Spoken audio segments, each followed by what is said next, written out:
जैसा कि सभी को पता है कि जैक द्वारा इंटर की परीक्षा इंटर आर्ट्स की जो होने वाली है उसमें से भूगोल जिसका एग्ज़ाम होने के बाद यानी कि 28 को तुम लोग का ज्योग्राफी या भूगोल की परीक्षा है। उसी के संबंधित एक सेट जारी किया गया है जैक के द्वारा।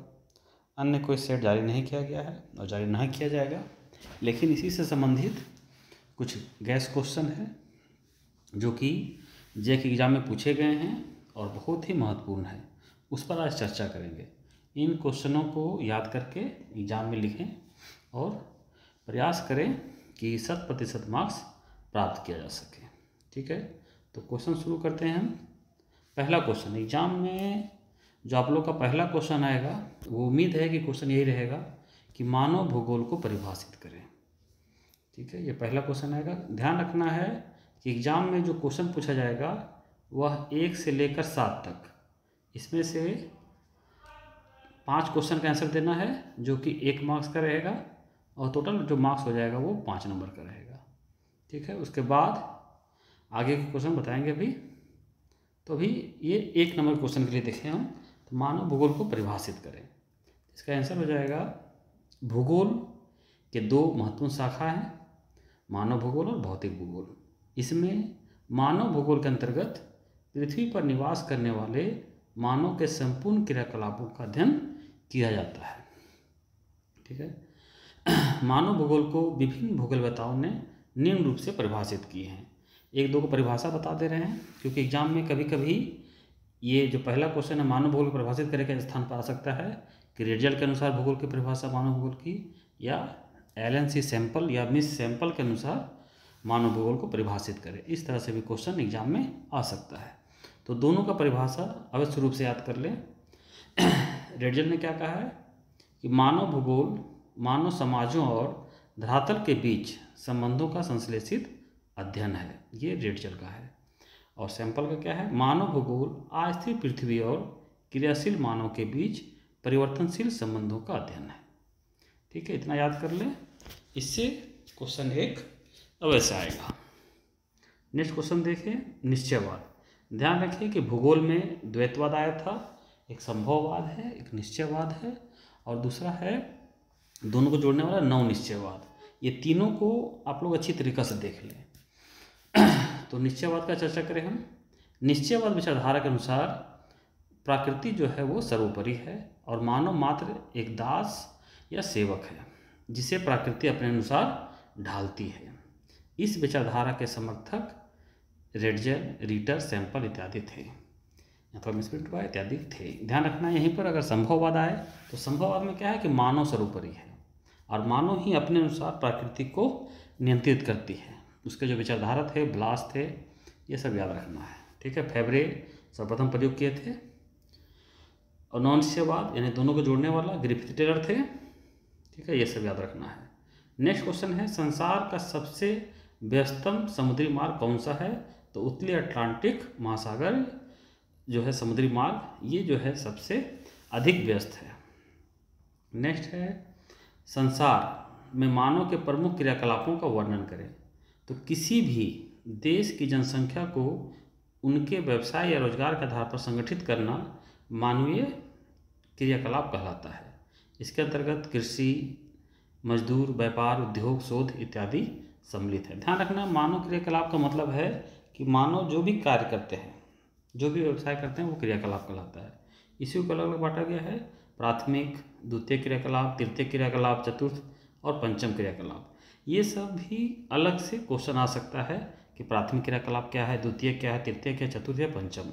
ध्यान रखना है, प्राथमिक क्रियाकलाप का मतलब जो पर्यावरण या प्रकृति से जुड़ा हुआ है, जैसे कृषि, खनन, पशुपालन इत्यादि आते हैं। द्वितीय क्रियाकलाप में उद्योग वगैरह आते हैं। तृतीय में परिवहन, संचार, सेवा ये सब आते हैं। चतुर्थ क्रियाकलाप में शोध, रिसर्च आ जाते हैं। और पंचम क्रियाकलाप में जो उच्च लेवल का निर्णय होता है वो सब आते हैं। नेक्स्ट क्वेश्चन है, भूख और कुपोषण में अंतर स्पष्ट करें। ये बहुत ही इंपॉर्टेंट क्वेश्चन है, अक्सर एग्जाम में देखा गया है। तो भूख और कुपोषण क्या है? तो भूख एक सामान्य क्रिया है जब मनुष्य और जीव जंतु को खाना खाने की इच्छा उत्पन्न होती है तो उसे भूख कहते हैं। जबकि मानव एवं जीव जंतु के शरीर में पोषक तत्व जैसे विटामिन, खनिज, प्रोटीन इत्यादि की कमी हो जाती है तो उसे क्या कहते हैं? कुपोषण कहते हैं। नेक्स्ट है जीविका युक्त निर्वाह मूलक कृषि से आप क्या समझते हैं? वैसी कृषि पद्धति जिसमें फसलों के उत्पादन का मुख्य उद्देश्य केवल अपने परिवार का भरण पोषण करना होता है उसे जीविका युक्त निर्वाह मूलक कृषि कहते हैं। इसके अंतर्गत मुख्यतः खाद्यान्न फसलों का उत्पादन जैसे चावल, गेहूँ, इस सब का उत्पादन किया जाता है। ध्यान रखना है कि जीविका, और वहीं पर रहेगा अगर व्यापारिक कृषि तो क्या होगा? सिर्फ उद्देश्य बदल जाते हैं। वहाँ भी उत्पादन फसलों का ही करेंगे लेकिन उद्देश्य अलग रहेगा। अगर उद्देश्य व्यापार के लिए करेंगे तो वह व्यापारिक कृषि कहलाता है। नेक्स्ट क्वेश्चन है पर्यटन क्या है? ये भी बहुत ही इंपॉर्टेंट क्वेश्चन है। तो मानव एक जिज्ञासु प्राणी है। अपने इसी जिज्ञासा के लिए वह एक स्थान से दूसरे स्थान पर भ्रमण करता है। इसी भ्रमण को औद्योगिक रूप से पर्यटन या पर्यटन उद्योग कहा जाता है। भारत में प्राचीन काल से ही तीर्थाटन के रूप में पर्यटन का विकास रहा है। यहाँ पर ध्यान रखना है कि अलग अलग पर्यटन पूछा जा सकता है। जैसे अभी चिकित्सा पर्यटन चल रहा है तो वो सभी पर्यटन के ही रूप हैं। तो इस तरह से 7 क्वेश्चन है। इस 7 में से कोई 5 क्वेश्चन का आंसर लिखना है। ध्यान रखना है कि 5 ही क्वेश्चन का आंसर लिखना है। ठीक है, तो ये 7 क्वेश्चन पढ़ लें एग्जाम के दृष्टिकोण से। इसी में से उम्मीद है कि आप लोगों को क्वेश्चन आएगा। ठीक है, अब हम आगे चलते हैं क्वेश्चन नंबर 8 से। तो 8 से लेकर 15 तक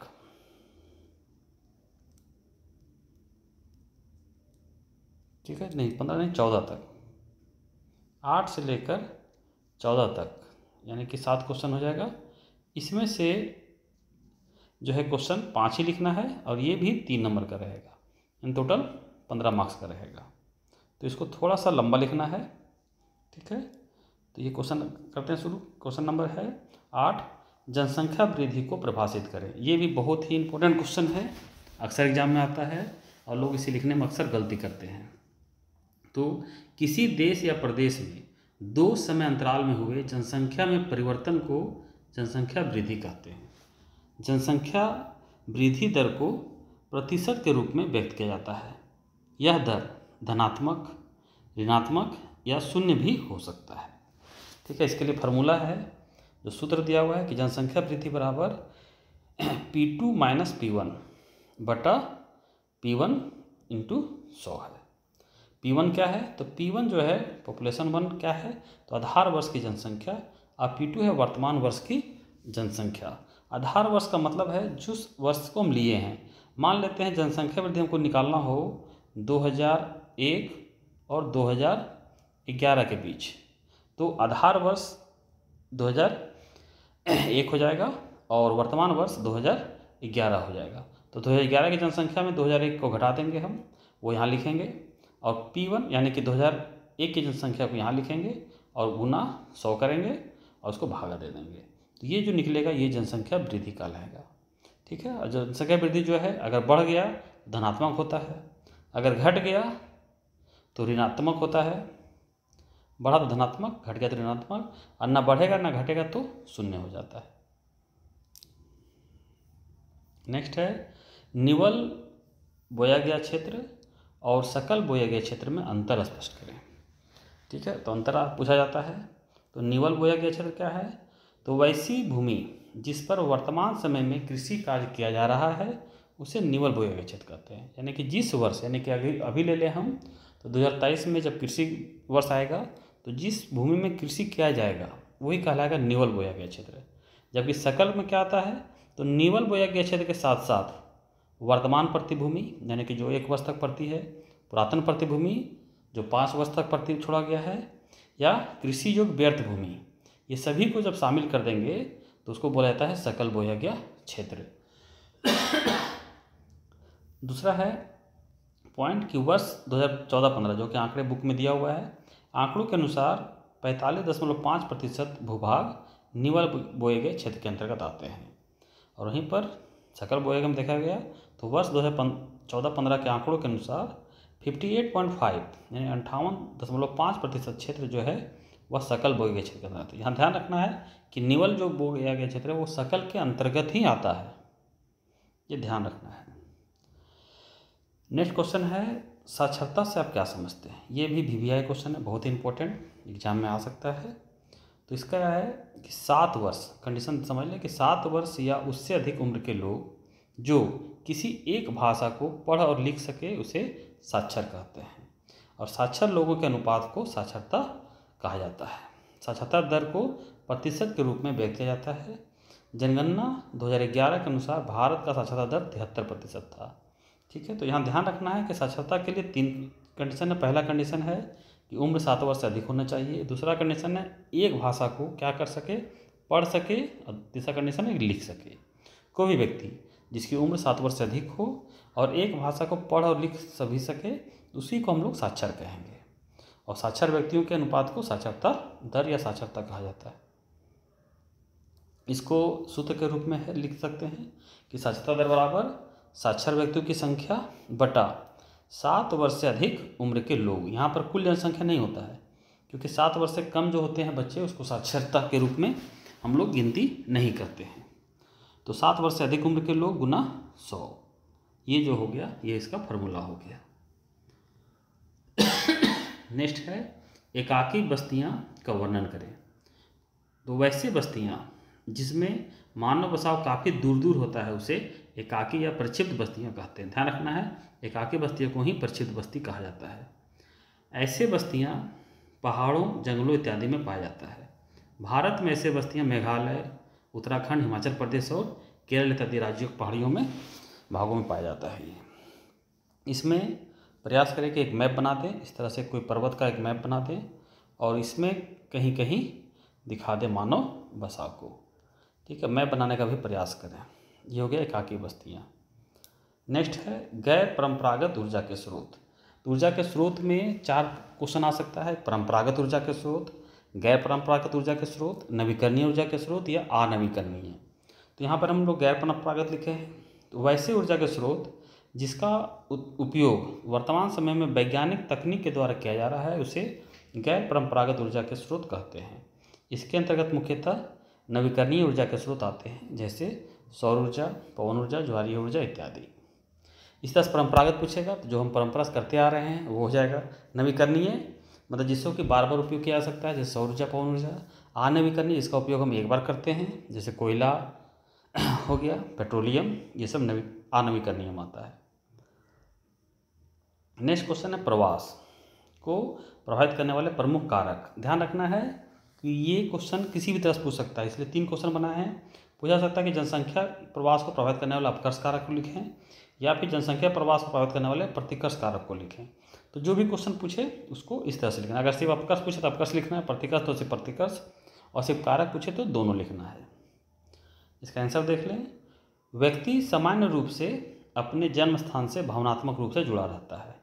वह अपने जन्म स्थान को छोड़ना नहीं चाहता है, लेकिन फिर भी प्रवास की प्रवृत्ति देखी जाती है। प्रवास के प्रमुख कारक क्या कारक हैं? तो प्रवास के विभिन्न कारकों को 2 वर्गों में बांटा जाता है। चाहे जो भी कारण रहे, प्रवास का हर कारण को ये 2 भागों में बांटा जाता है। एक है प्रतिकर्ष कारक, दूसरा है अपकर्ष। प्रतिकर्ष को पुश फैक्टर भी कहते हैं, यानी धक्का देने वाला, यानी भगाने वाला। और दूसरा अपकर्ष कारक पुल फैक्टर कहते हैं, यानी खींचने वाला, आकर्षित करने वाला। तो पहले आते हैं प्रतिकर्ष कारक।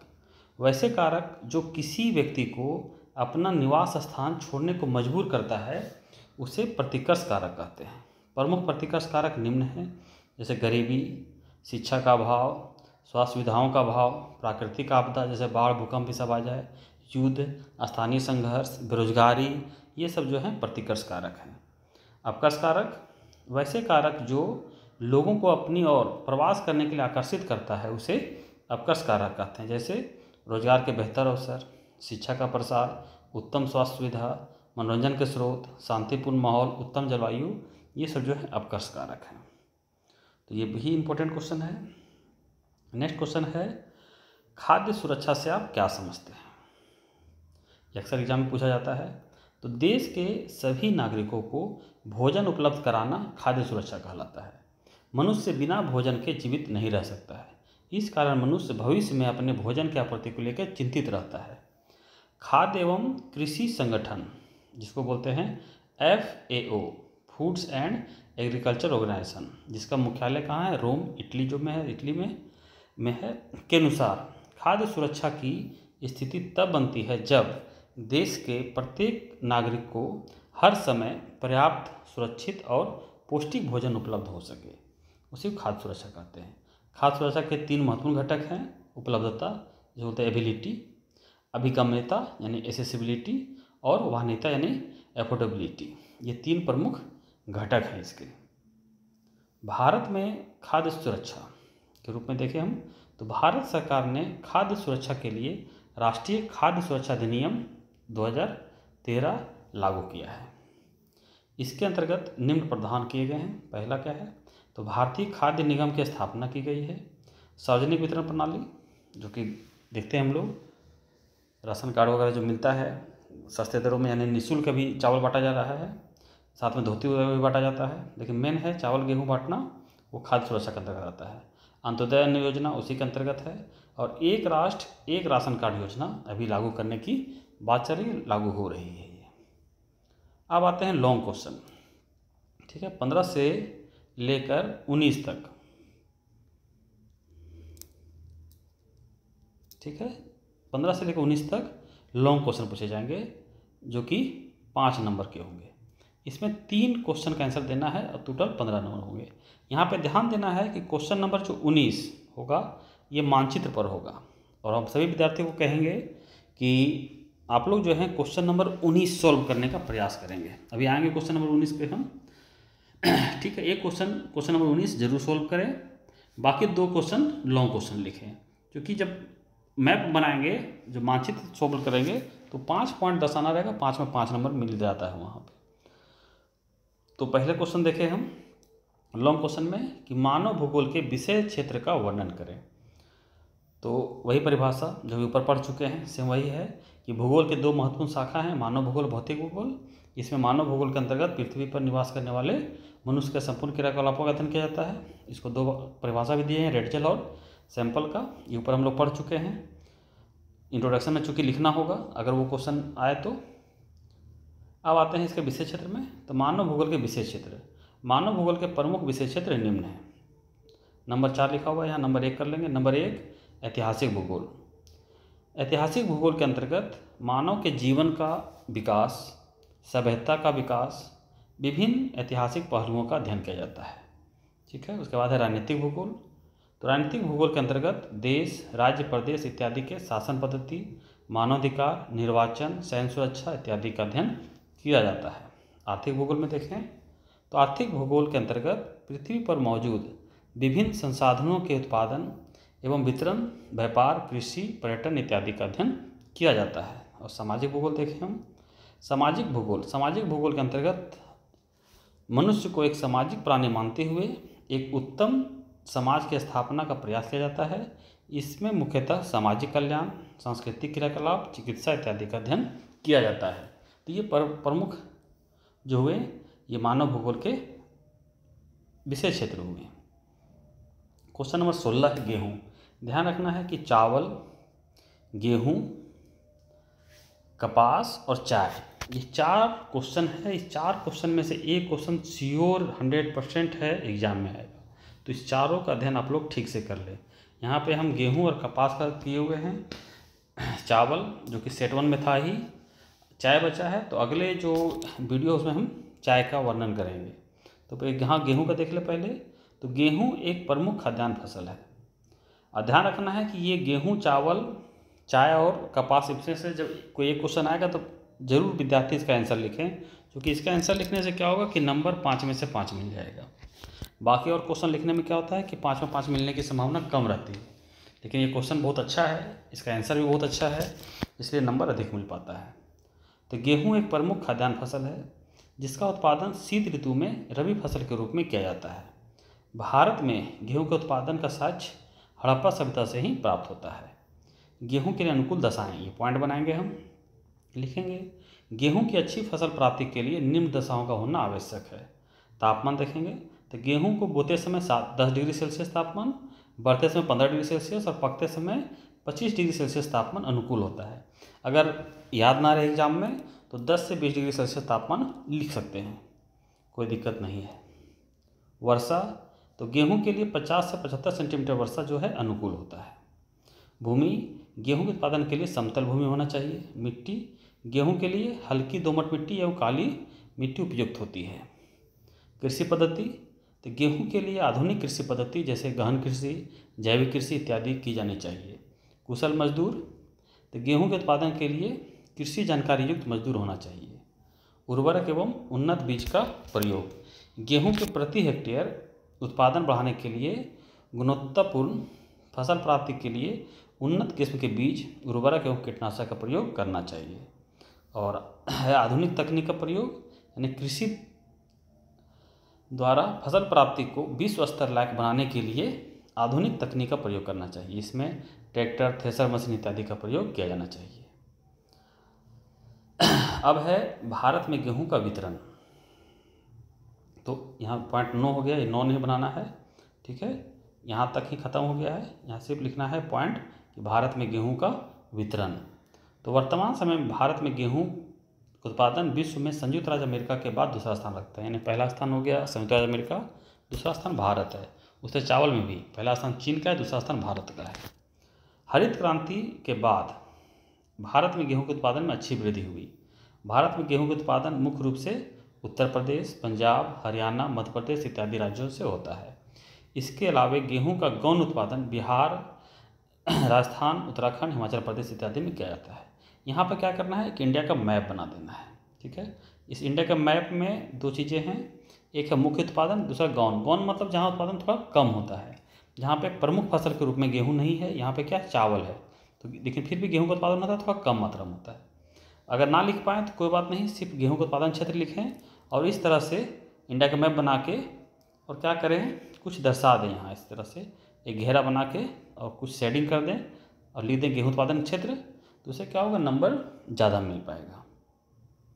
तो मैप बना दें। उसके बाद आए गेहूं का उत्पादन में, इसमें लिख सकते हैं क्रम संख्या वर्ष उत्पादन।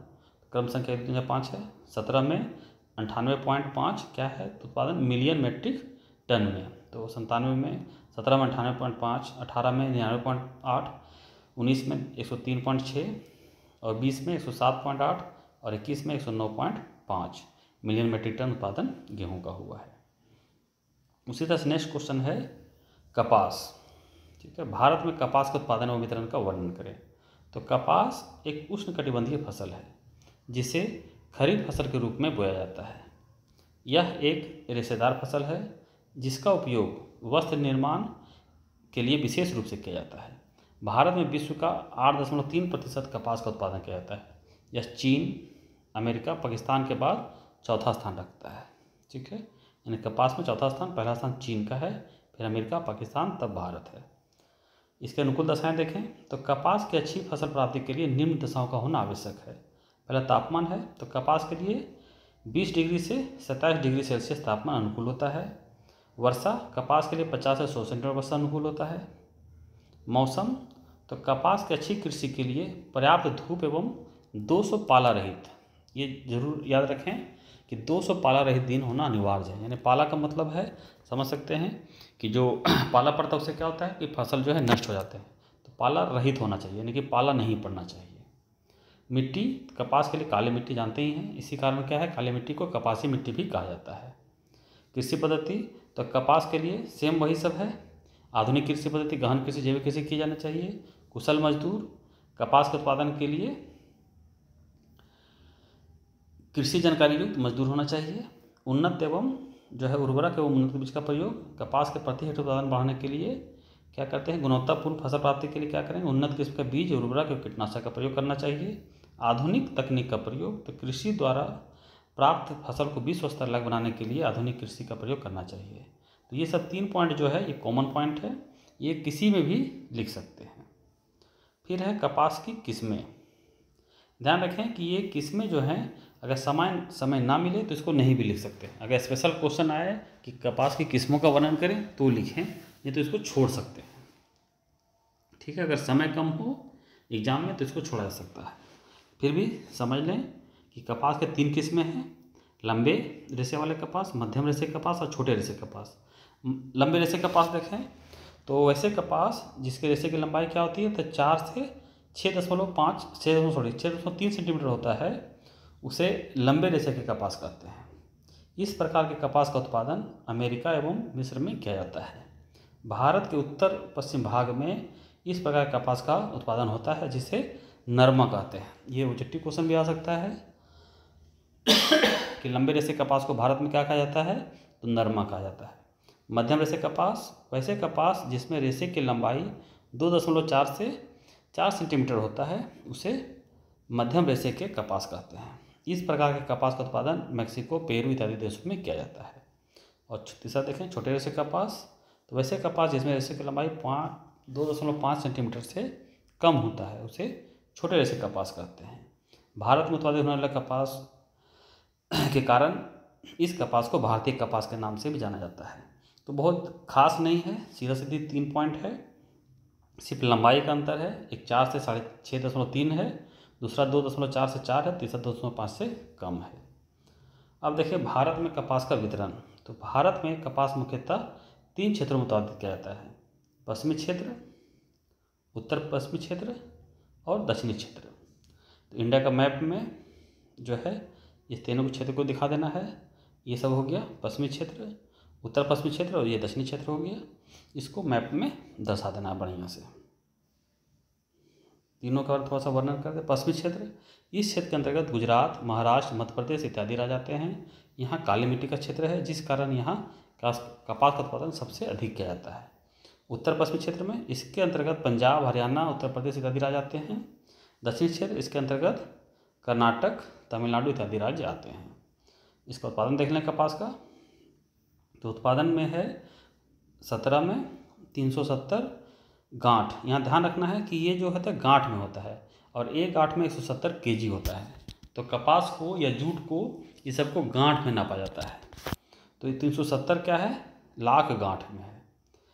18 में 333, 19 में 365, 20 में 355 और 21 में 340 लाख गांठ का उत्पादन हुआ था। नेक्स्ट क्वेश्चन देखें। तो भारत में उद्योगों के प्रमुख समस्याओं का वर्णन करें। ये भी बहुत ही इंपॉर्टेंट क्वेश्चन है। तो मनुष्य की ज़रूरतों के अनुसार किसी एक केंद्र में किसी एक वस्तु का उत्पादन बहुत अधिक मात्रा में व्यावसायिक दृष्टिकोण से किया जाता है, तो उसको उद्योग कहते हैं। यानी कि ये उद्योग की परिभाषा हो गया, ठीक है। लेकिन चूंकि पूछा उद्योग की समस्या, लेकिन थोड़ा सा परिभाषा इंट्रोडक्शन देखना अनिवार्य होता है। तो अब आते हैं उद्योग की समस्याओं पर। तो भारत में उद्योग की प्रमुख समस्याएं निम्न हैं। यहाँ पे सिर्फ हम पॉइंट लिखे हैं। अगर ये क्वेश्चन आए एग्जाम में तो सभी के बारे में, हर पॉइंट के बारे में 2-2 लाइन जरूर लिख देना है। और किसी विद्यार्थी को अगर किसी पॉइंट को समझने में दिक्कत है तो वो कमेंट करें, तो उसका हम डिटेल से मैसेज रिप्लाई कर देंगे। पहला है कच्चे माल का अभाव, फिर है पूंजी का अभाव, कुशल मजदूरों की कमी, उच्च तकनीक की समस्या, मजदूरों की हड़ताल, व्यापार की समस्या, ऊर्जा संसाधनों की कमी, विश्व स्तर पर प्रतिस्पर्धा। विश्व स्तर पर प्रतिस्पर्धा का मतलब हुआ कि जो हम चीज़ बना रहे हैं वो किसी भी विश्व के किसी कोने में जो बन रहा है वो चीज़ तुलना अगर करेंगे तो कौन अच्छा है। क्योंकि आजकल लोग क्या होते हैं, तुलना करते हैं, क्वालिटी से जो है कॉम्प्रोमाइज़ नहीं करते हैं। इसीलिए वर्ल्ड लेवल का उत्पादन करना चाहिए। विपणन की समस्या, अत्यधिक कर, औद्योगिक रुग्णता, उत्पादन की उच्च लागत, दोषपूर्ण लाइसेंस नीति जो होती है तो आसान है लेकिन बहुत दोषपूर्ण है, इस कारण से दिक्कत होती है। समय समय पर तकनीक बदलाव और सरकारी नीतियाँ। इस तरह से 15 पॉइंट है। एग्जाम में कम से कम 10 पॉइंट जरूर लिखें, जिससे कि 5 नंबर पूरा मिल सके। उसके बाद आते हैं क्वेश्चन नंबर 19। सभी विद्यार्थी ध्यान रखें कि क्वेश्चन नंबर 19 जरूर लिखें। इसमें 5 साइड दर्शाना रहेगा। ध्यान रखना है कि एग्जाम में विश्व मानचित्र से क्वेश्चन आएगा, क्योंकि जो आप लोग का सिलेबस है पूरा किताब है, और जब पूरा किताब रहता है तो एग्जाम में क्वेश्चन वर्ल्ड मानचित्र यानी वर्ल्ड जो है मैप से यानी कि विश्व मानचित्र से पूछा जाता है। तो विश्व का मानचित्र पूरा अच्छी तरीके से बना लेना है। इसमें 10 पॉइंट हम दर्शाएँ, एग्जाम में 5 ही पॉइंट पूछेगा और 1 पॉइंट के लिए 1 नंबर होगा। इस प्रकार से कुल 5 नंबर होगा। तो एग्जाम में कोई भी विद्यार्थी अगर 4 पॉइंट भी जानते हो आप लोग दर्शाने के लिए तो ज़रूर दर्शाएँ, क्योंकि 4 में से 4 नंबर श्योर मिल जाएगा। हम तो सभी को सजेशन देते हैं कि क्वेश्चन नंबर 19 जरूर बनाएं। तो इसमें 10 पॉइंट देख ले। पहला ग्रेट ब्रिटेन, फिर Greenland, Madagascar, Cuba, Chile, Sri Lanka, Bharat महासागर जिसको कि इंडियन ओशन कहते हैं, भारत महासागर अरब सागर और बंगाल की खाड़ी है, दक्षिण अफ्रीका, कनाडा और जापान। ये 10 साइट है। इसको 10 को मैप में दर्शा रहे हैं। पहला है ग्रेट ब्रिटेन। तो देखिए यहाँ पर ये जो वर्ल्ड मैप में यहाँ जो देख रहे हैं ये ग्रेट ब्रिटेन है। ठीक है, ये जो साइट है ये ग्रेट ब्रिटेन का है। ठीक है, तो ये हमारा ये जो देख रहे हैं द्वीप ये ग्रेट ब्रिटेन है। ठीक है, दूसरा ग्रीनलैंड, ये जो है ये ग्रीनलैंड है। ठीक है, नंबर 3 मेडागास्कर, ये जो द्वीप देख रहे हैं ये द्वीप हमारा मेडागास्कर है। 4 में क्यूबा यहाँ पे है, ये क्यूबा है। 5 चिल्ली यहाँ पे पतला सा देश है चिल्ली, वो देखने में भी चिल्ली मतलब मिर्च की ही तरह लगता है, तो यहाँ पे चिल्ली है। 6 श्रीलंका, ये जो है भारत से सटा हुआ, बहुत ही आसान है दर्शाना इसको, ये छोटा सा ये श्रीलंका है। 7वां है भारत महासागर, ये पूरा भारत महासागर है, 2 भाग बटा हुआ है। ये हो गया हमारा बंगाल की खाड़ी जिसको बे ऑफ बंगाल कहते हैं, इधर अरब सागर हो गया, बे ऑफ बंगाल। ठीक है, और इधर अरबियन सी अरब सागर है।